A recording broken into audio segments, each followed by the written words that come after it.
بسم الله الرحمن الرحيم واعلم أنه لا حرج عليك في طلب الرزق بالحركات الظاهرة على الوجه المأذون لك فيه syar'an. Ketahuilah bahwa tidak mengapa, tidak dosa bagimu dalam mencari rezeki dengan usaha-usaha yang zahir, dengan cara yang diizinkan bagimu yang sesuai dengan syariat itu. Di pembahasan sebelumnya kita sudah membahas bahwa bagi seorang murid itu, orang yang ingin mendekat kepada Allah, orang yang ingin menjadi kekasih Allah, itu diperintahkan untuk berfokus kepada ibadah kepada Allah dan tidak mementingkan, artinya tidak merisaukan hatinya dalam urusan yang telah Allah jamin, termasuk dalam urusan rezeki. Nah, di sini beliau menjelaskan bahwa tidak mengapa, tidak dosa apabila seseorang itu mencari rezeki dengan usaha-usaha bekerja. Itu tidak mengapa. Artinya bukan berarti dia iktikaf di masjid, bukan berarti dia iktikaf di masjid, zikir, wirid, kemudian menunggu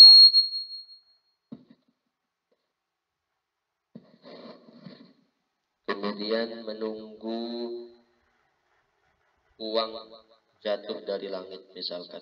Nah, bukan berarti seperti itu juga. Diam di masjid, berdoa, minta supaya diturunkan makanan jatuh dari langit. Nah, tidak begitu juga. Karena Allah jadikan itu alamun asbab, sebab musabab. Ada yang namanya sebab musabab. Kayak orang pengen menjadi cerdas, pengen pintar misalkan, maka dia harus belajar, dia harus ngaji, menuntut ilmu, menghafal, membaca.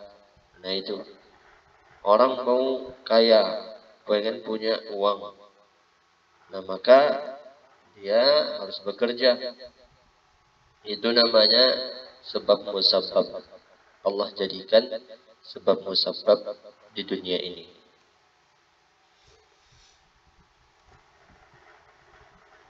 Tapi kalau dibalik, kalau belajar pasti pintar, tidak juga. Buktinya banyak orang yang belajar bertahun-tahun tapi belum juga paham dalam masalah pelajarannya. Kalau dibalik juga, kalau bekerja pasti kaya, enggak juga.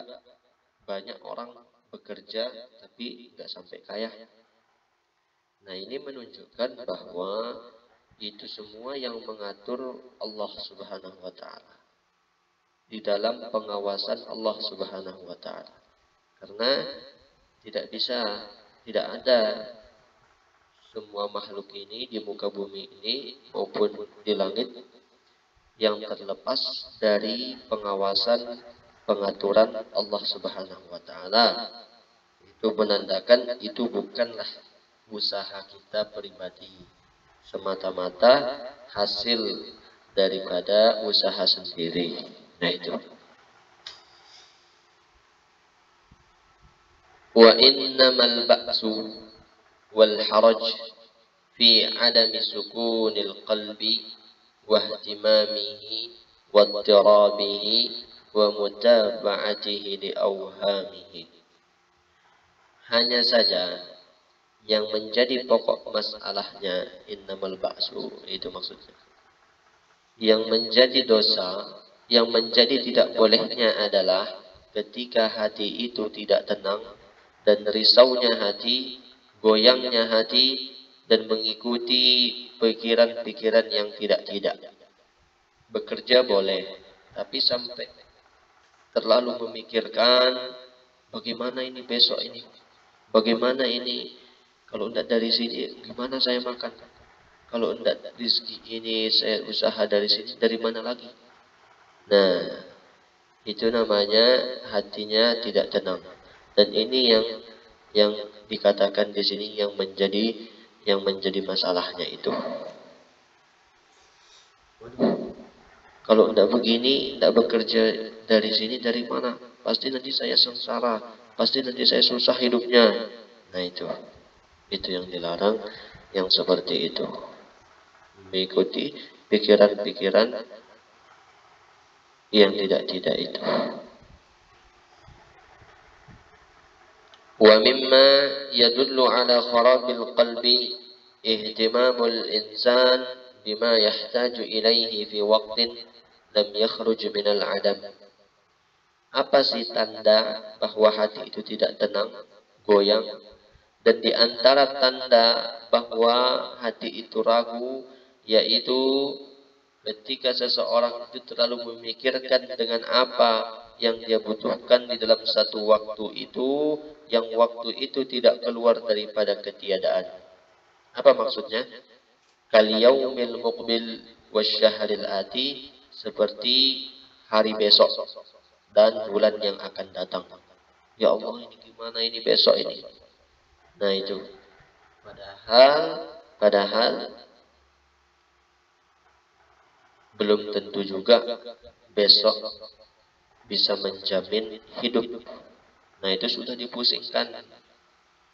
Tapi bukan berarti tidak bekerja. Bekerja silakan.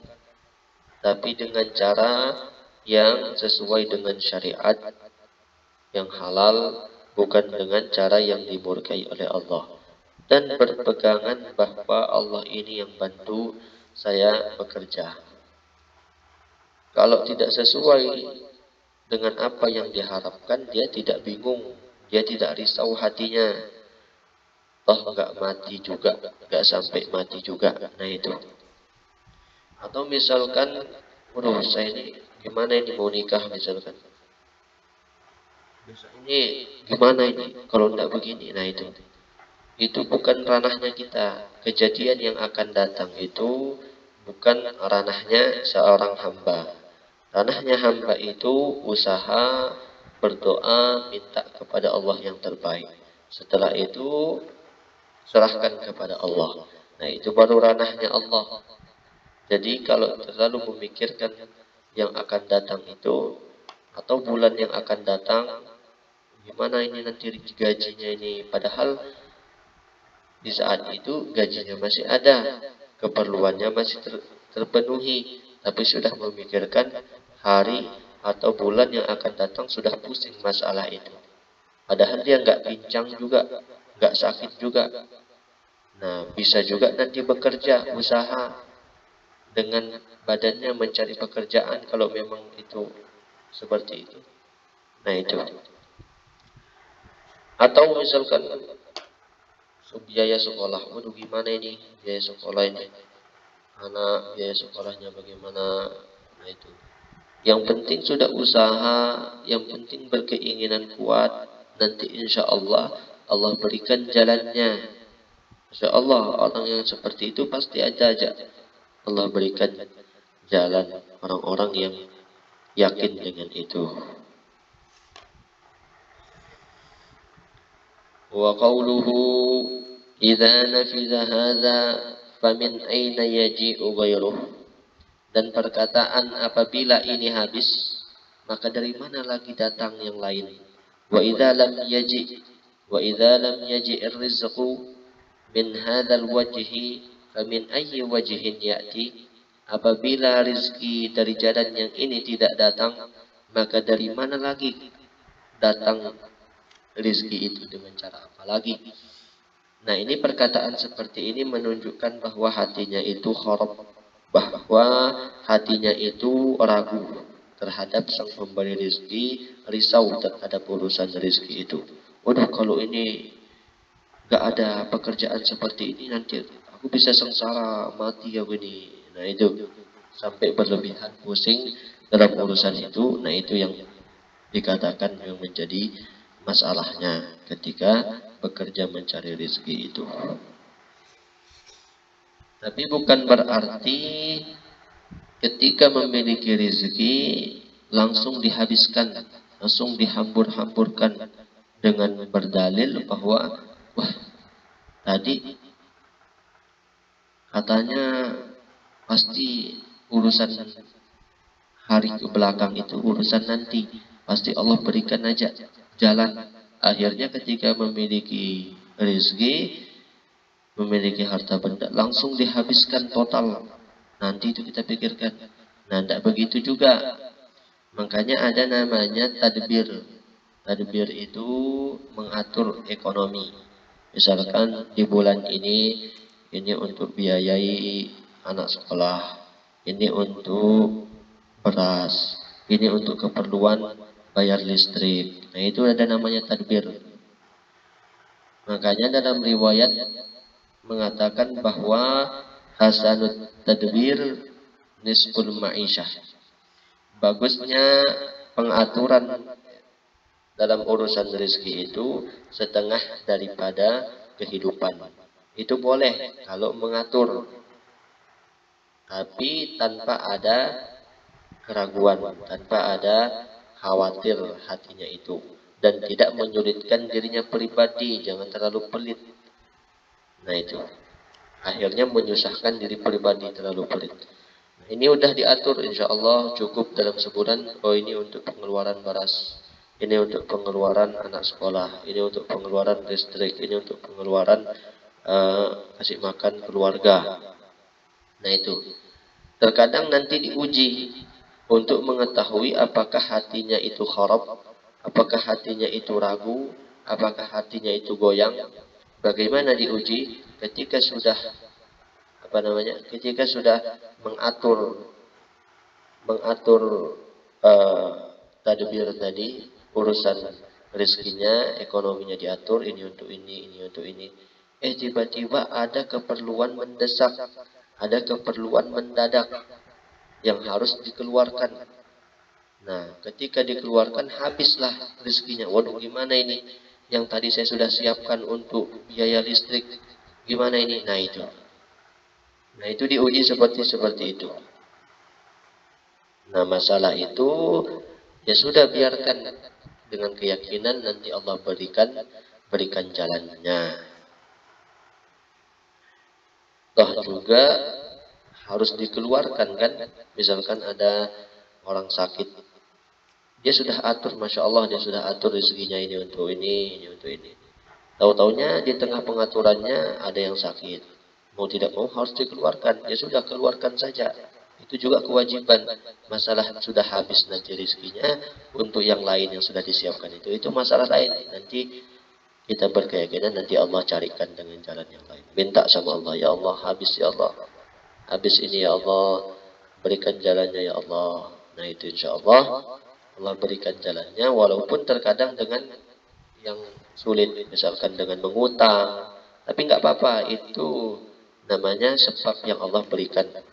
Nggak apa-apa seperti itu.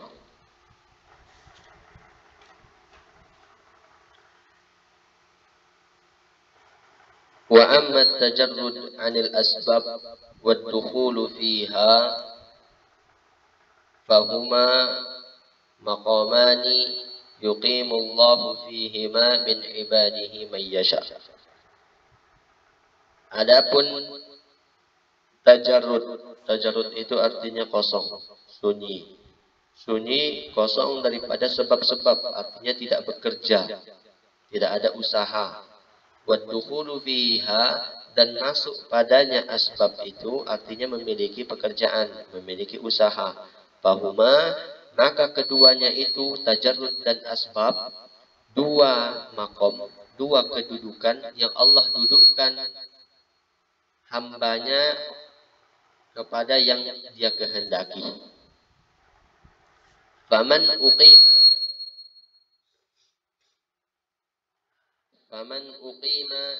fit tajarrud. Bismillah. Faman uqima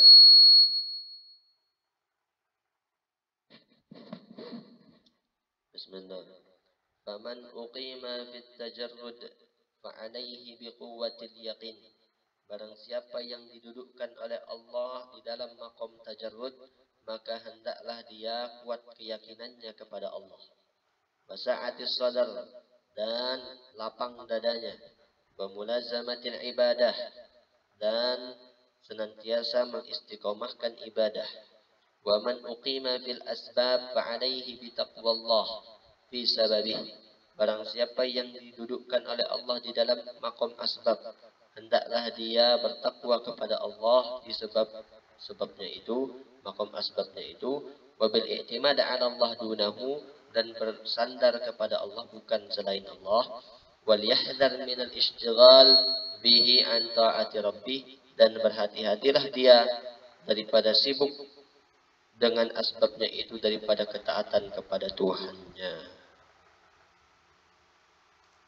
Jadi di sini pengarang kitab Imam Haddad menjelaskan dua istilah dalam ilmu tasawuf dengan nama yang pertama tajarrud wal asbab. Tajarrud dan asbab. Apa itu tajarrud? Apa itu asbab? Tajarrud itu artinya orang yang tidak memiliki pekerjaan, orang yang tidak memiliki usaha atau wasilah yang zahir dalam meraih rezeki. Nah itu. Tapi bukan berarti dia pengangguran. Tajarrud itu artinya tidak memiliki asbab. Tidak ada sebab musababnya dalam meraih rezeki. Nah itu tajarrud namanya. Yang kedua, ada namanya asbab, yaitu asbab artinya orang yang memiliki usaha zahir, memiliki pekerjaan, memiliki pemasukan dalam meraih rezeki itu. Nah itu asbab namanya. Kemudian yang manakah yang lebih utama, tajarrud atau asbab? Yang manakah lebih utama? Apakah tajarrud dia ibadah, zikir, wirid, dan dia tidak ada asbabnya, tidak ada usahanya, tidak ada pemasukan wasilah untuk meraih rezeki itu. Tapi ada aja rezekinya. Nah itu namanya tajarrud. Atau yang manakah lebih utama dibandingkan dengan asbab? Asbab memiliki usaha, memiliki ikhtiar. Nah, yang mana lebih afdal itu? Jawabannya adalah kita tidak bisa memastikan yang mana yang lebih afdal di antara keduanya. Kenapa? Karena tergantung orangnya. Ada orang itu Allah tentukan dia, Allah taruh dia memang di maqam asbab, punya usaha, punya penghasilan, kasih makan keluarga lancar, ibadahnya tidak terganggu dengan usahanya. Nah itu bagi dia yang lebih utama ya asbab, karena memang sudah didudukkan oleh Allah di maqam itu. Ada lagi orang didudukkan memang dari awalnya oleh Allah di maqam tajarrud. Dia memang nggak punya usaha, nggak punya pekerjaan yang menyibukkan dia mencari rezeki. Tapi rezekinya itu ada saja min haitsu la yahtasib, dari arah yang tidak diduga-duga. Mungkin dari sini, entah dari mana, mungkin dari dia mengajar atau bagaimana. Ada saja rezekinya datang. Nah itu ada namanya tajarrud, namanya yang seperti itu. Yang Allah berikan makom itu kepada orang-orang yang tidak bekerja tapi rezekinya ada. Bukan berarti dia minta-minta, bukan. Dan kecukupan keluarganya terpenuhi semuanya, baik-baik aja, ibadahnya lancar, kemudian dia nggak minta-minta, dia tahu adab-adabnya. Nah itu namanya makom tajarrud. Itu sudah Allah tentukan, sudah Allah pilihkan. Di situ bukan kita yang memilih, sudah Allah dudukkan di situ. Dan di sini kita tidak bagus apabila memilih. Misalkan Allah mendudukkan seseorang itu di maqam tajarrud. dia rezekinya lancar, anak keluarganya terpenuhi, ibadahnya lancar, ibadah terus, zikir terus. Akhirnya di dalam hati mengatakan, aduh, masa saya begini terus? Saya mau buka asbab saya mau buka usaha. Nah, kalau yang seperti itu tidak boleh. Artinya berpindah dari sesuatu yang Allah telah tetapkan dia di situ. Nah, itu aib namanya bagi seseorang yang memang didudukkan dalam makom tajarrud. Maka yang lebih abdul memang dia di situ. Kalau dia mau berpindah, nah itu aib namanya. Padahal sudah bagus anak istrinya tetap keluarganya itu diberikan rezeki, bukan minta-minta. Ada aja rezekinya min haitsu la yahtasib. Kemudian dia mau berpindah ke makom asbab. Nah, itu yang tidak boleh seperti itu. Sebaliknya juga, orang sudah didudukkan oleh Allah di makom asbab, punya usaha, punya pemasukan, punya ikhtiar. Kemudian ibadahnya lancar, pemasukan untuk anak keluarga di rumah lancar juga, tidak ada yang bermasalah, pokoknya bagus semuanya. Kemudian dia bisa misalkan sedekah dengan itu, mendekatkan diri dengan hartanya itu, kemudian dia mengatakan, waduh, kayaknya ini menyibukkan saya ini, saya mau lepas semuanya ini, saya mau masuk ke makom tajarrud, saya mau fokus ibadah, saya lepas ini. Nah, itu juga dia sendiri yang berkeinginan seperti itu. Nah, itu juga tidak seperti itu maksudnya. Kalau memang sudah didudukkan di makom tajarrud, tetaplah di situ. Kalau sudah didudukkan di makom asbab, memang di situ makomnya dia. Beda lagi nanti kalau Allah yang memindahkan, bukan keinginannya dia.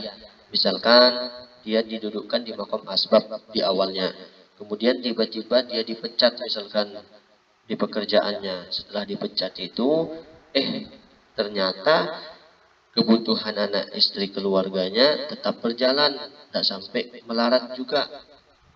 Nah, akhirnya dia lanjutkan keadaan itu.